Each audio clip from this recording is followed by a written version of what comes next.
김문수냐 장동혁이냐 국민의힘 신임 당대표가 내일 오전 10시에 발표가 됩니다. 반탄 후보들끼리의 대결이라고 합니다만 친한동훈계를 포용할 건지를 두고 아주 뚜렷한 차이도 보이고 있습니다. 저희 TV조선이 주관했던 TV토론회의 밸런스 게임이 그 기점이었습니다. 내년 재보궐선거 후보 공천을 하실 수 있게 된다면 누구를 공천하시겠습니까? 1번 한동훈 전 대표, 2번 전한길 씨입니다. 하나, 둘, 셋 들어주십시오. 전한길 씨는 탄핵 때부터 우리 당을 위해서 우리 당과 함께 열심히 싸워온 분입니다. 지금도 더불어민주당과 또 이재명 정권과도 열심히 싸우고 있는 분입니다. 열심히 싸워온 분에 대해서는 공천을 줄 수 있다고 생각합니다.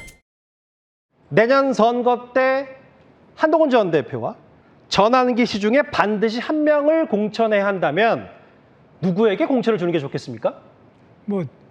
한동훈 대표죠. 한동훈 대표는 우리 당의 대표를 했을 뿐만 아니라 아직까지 많은 장래가 있기 때문에 우리 당이 그 상태를 봐서 적절한 곳에 승리할 수 있는 곳에 적절하게 공천하는 것이 맞다고 생각합니다.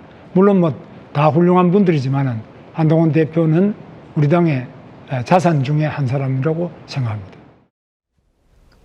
내년 선거 때 전한길에게 공천 주겠느냐, 한동훈에게 주겠느냐, 이게 저희가 장동희 후보한테 했던 질문인데 이게 큰 화제가 되니까 지난 주말에 있었던 1대1 토론회에서도 다른 방송국에서 똑같은 질문을 김문수 후보에게 했던 겁니다. 똑같은 질문에 대해서 두 사람의 답을 지켜본 한동훈 전 대표가 이렇게 얘기했습니다. 적극 투표에서 국민의힘이 최악을 피하게 해 주십시오라는 글을 썼고요. 다음이요.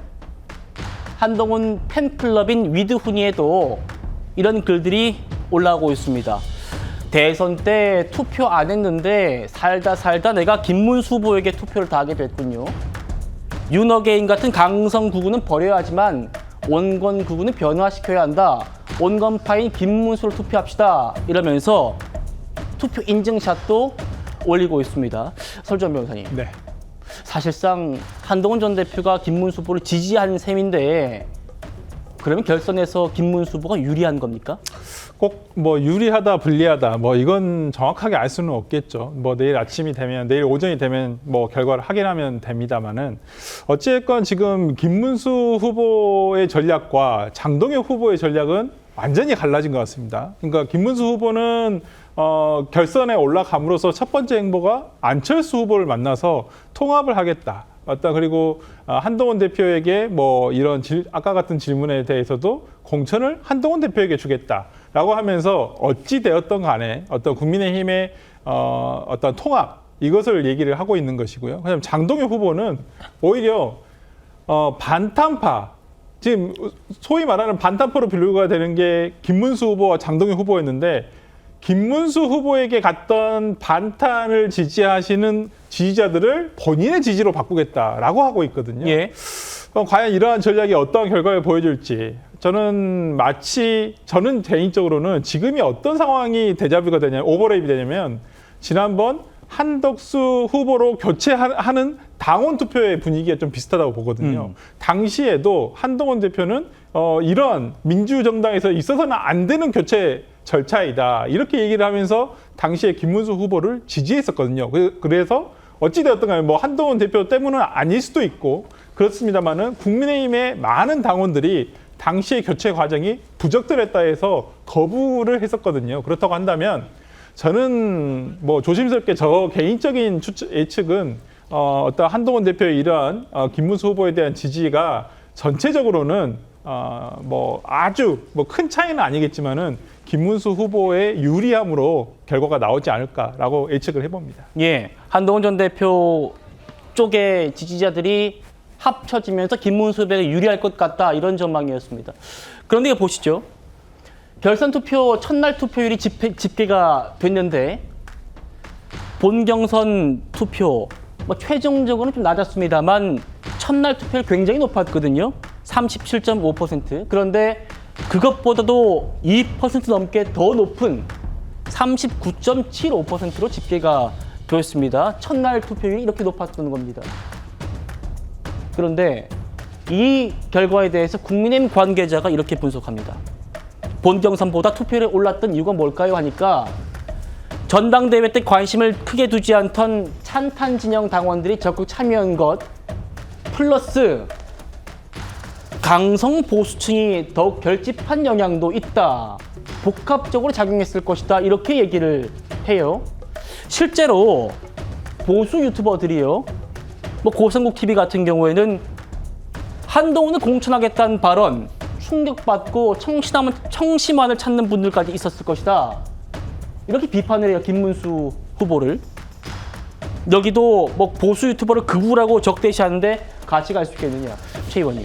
이 정도 되면 또 장동혁 후보가 또 기다릴 수 있는 부분도 있는 것 같네요. 그러니까 김문수 후보와 장동혁 후보가 한동훈 전 대표의 공천 문제와 관련해서 이렇게 딱 갈리게 된 계기. 그거는 결국 이제 양측의 판단 차이라고 봐야죠. 그러니까 지금 국민의힘 관계자가 얘기했듯이 바로 탄핵 찬성 세력. 그럼 이제 한동훈 전 대표로 상징이 되는 일종의 지지층 아니겠습니까?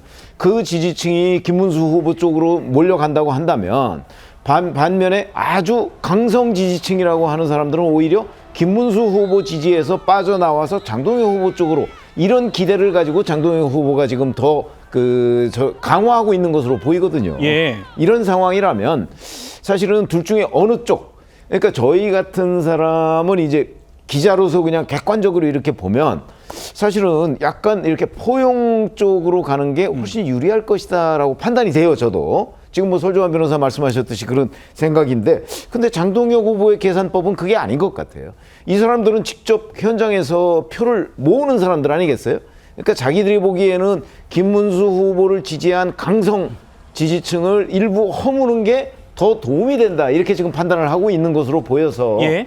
글쎄 저희들의 판단이 맞을 것인지 아니면 현장에서 직접 표를 모으는 장동혁 후보의 판단이 맞을 것인지, 그건 내일 뚜껑을 열어봐야 될 것 같습니다. 알겠습니다. 같은 반탄 후보인데 분명히 두 사람의 목소리 차이가 이렇게나 큽니다. 다시 한번 들어보시죠. 결국 계속 통합을 말씀해 오셨던 김문수 후보께서는 전환기와 한동훈 중에서 누구를 공천할 것이냐라고 하는데, 김문수 후보는 나는 뭐 한동훈 전 대표를 공천하겠다. 조경태 의원도 끌어안고, 난 안철수 의원도 끌어안고, 뭐 한동훈 전 대표도 끌어안고, 다 끌어안고 가겠다. 저는 여기서 가장 차별화되는 지점이라고 생각하고, 저는 그게 지나치게 낙관적인 생각이라고 말씀드리고 싶고, 한동훈 대표 입장에서는 저를 최악이라고 표현한 것이죠. 본인 입장에서는 제가 되는 게 최악이라고 생각하신 거고.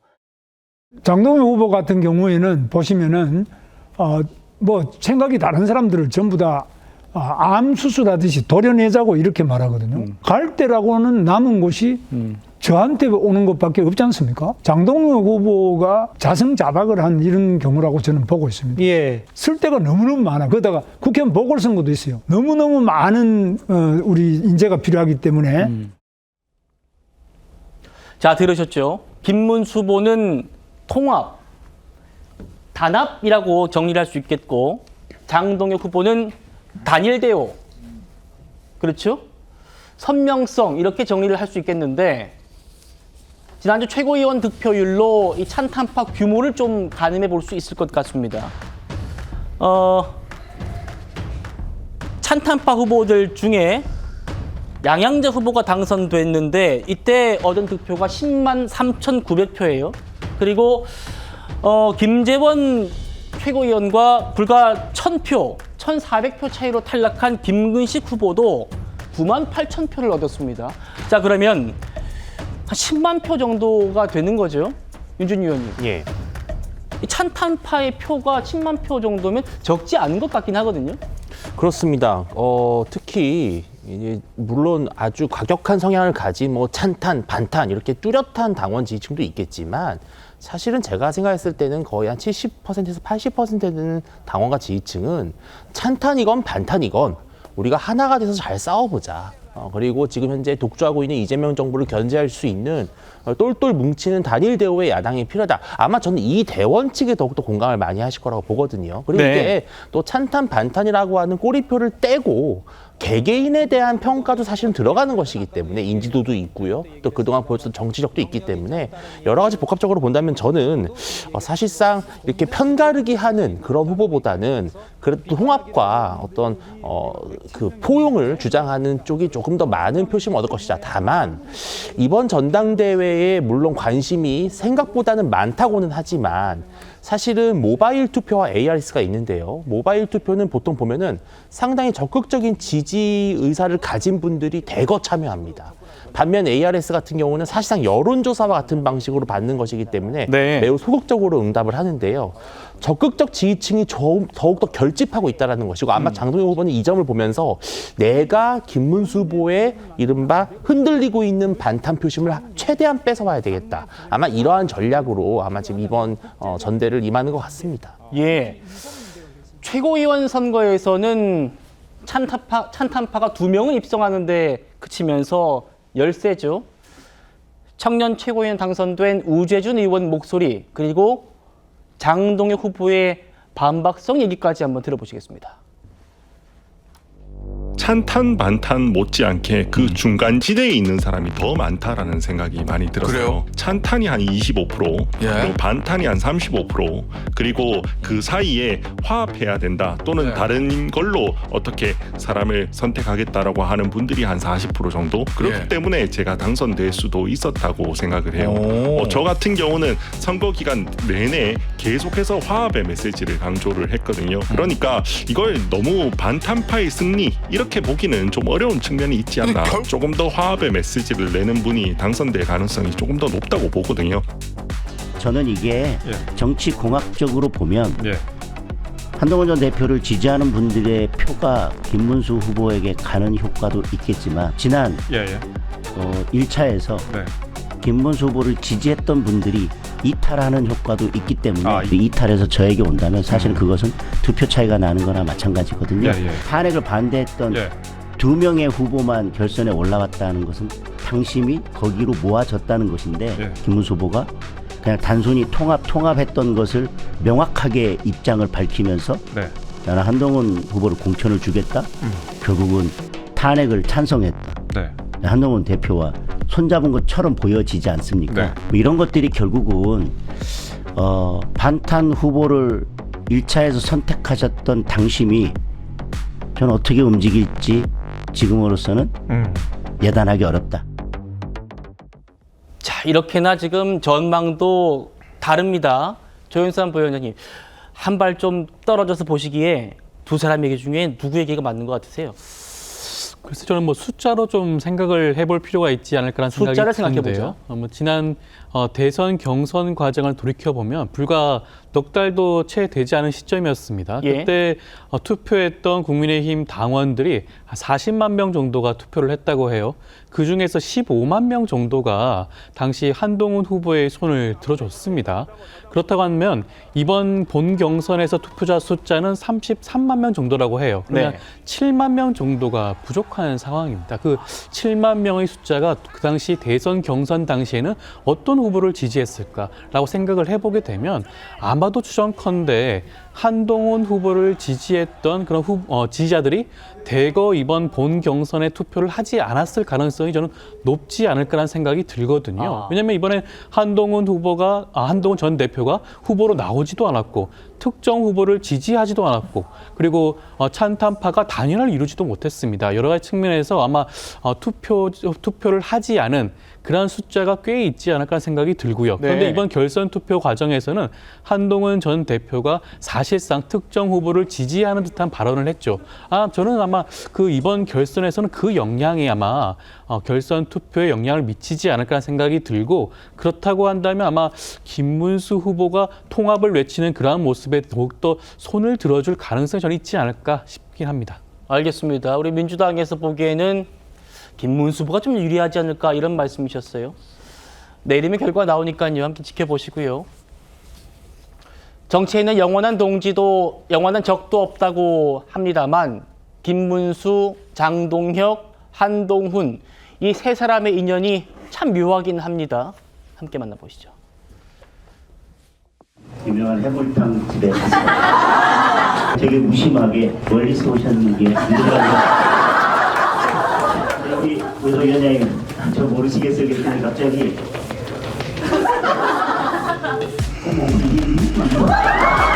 그런 얘기도 난리 났습니다. 쫄면 살이 하나 부었는데 그 사장님이 봐라 요리도 억수로 잘한다. 거기에 한마디 더 못하는 게 없다. 셰프 해도 되겠다. 여러분, 장동혁입니다. 장동혁!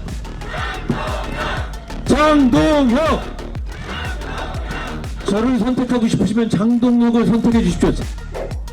장동혁 국회의원께서 우리 캠프의 총괄 선대본부장을 맡기로 하셨습니다. 장동혁 의원 대권 주자인데 이번에 안 나오고 다음에 나오기로 했습니다. 예. 목 놓아 부르짖었던 그 절박함으로 이 캠프에서 다시 시작하겠습니다.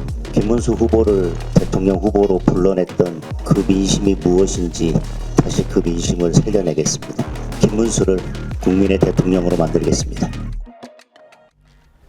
최 의원님, 정말 이렇게 얽히고 저렇게 얽혔다가 이번엔 또 이렇게 흘러가고 있어요. 어떻게 보십니까? 글쎄, 그래서 이제 영원한 적, 영원한 우방, 이런 얘기를 하게 되는 건데, 사실은 저희들의 경험으로 보면요, 저렇게 되는 결정적인 이유는 지역구 사정일 경우가 많아요. 그동안에 사실 장동혁 의원이 이제 한동훈 전 대표를 지원하는 상황이어서는 그때는 정확하게 이제 지역구의 민심 같은 것이 확인이 안 됐을 거고, 그 이후에 이제 한동훈계의 사실상 참모장 역할 비슷한 걸 했던 거 아니겠어요?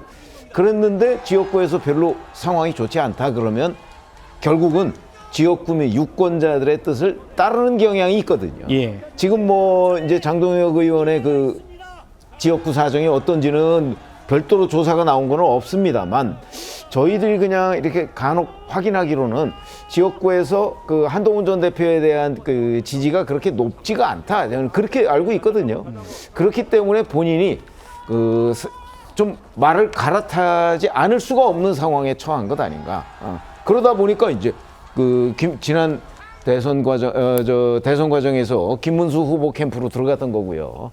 그렇게 한번 나오니까 다시 회복하기 어려운 상황이 됐겠죠. 그래서 이번에는 이제 본인이 직접 대표가 되겠다. 이렇게 더군다나 지금 한동훈 전 대표가 나오지 않은 상황 예. 아닙니까? 그러니까 아마 그렇게 결심을 한 것으로 보이고요.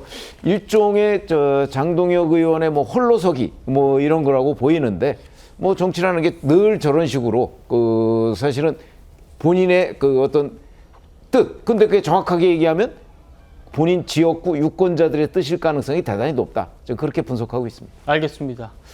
결국 국민의힘 당원들은 김문수, 장동혁, 김문수 두 사람의 손 중에 어느 손을 들어줄지 내일 저희 정치다와 함께 결과 지켜보시죠.